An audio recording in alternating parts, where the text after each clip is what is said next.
রাজনীতি করতে একেবারে শক্তিকে আমেরিকার সঙ্গে রয়েছে তারা দুর্নীতি করেছে।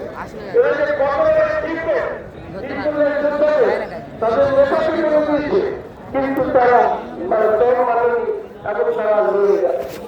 তাই বলবে যে আল্লাহ আল্লাহ তাদেরকে গায়েবী মদত দ্বারা শক্তিশালী করে।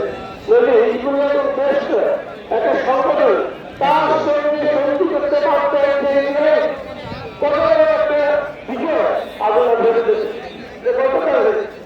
আর আমি যাদের কথা মনে রাখি খবরের মধ্যে দিচ্ছে এটা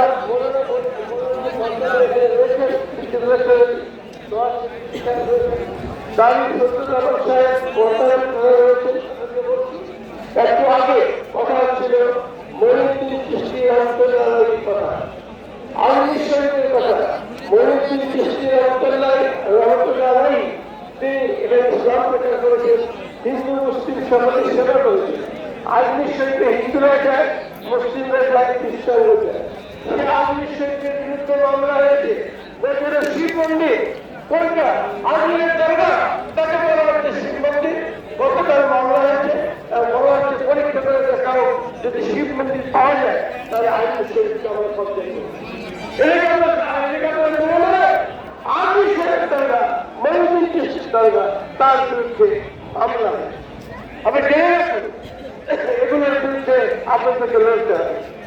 আর আমি আলোচনা করবো ওদের প্ল্যান ছিল ভারতের 30,000 মসজিদকে তারা কবজা করবে।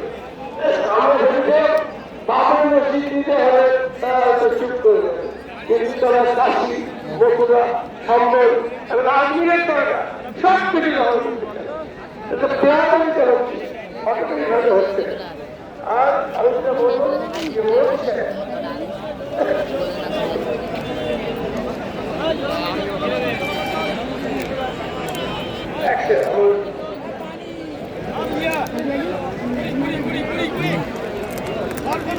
2-3 দিন আগে একটা খুব বড় কথা বলেছেন।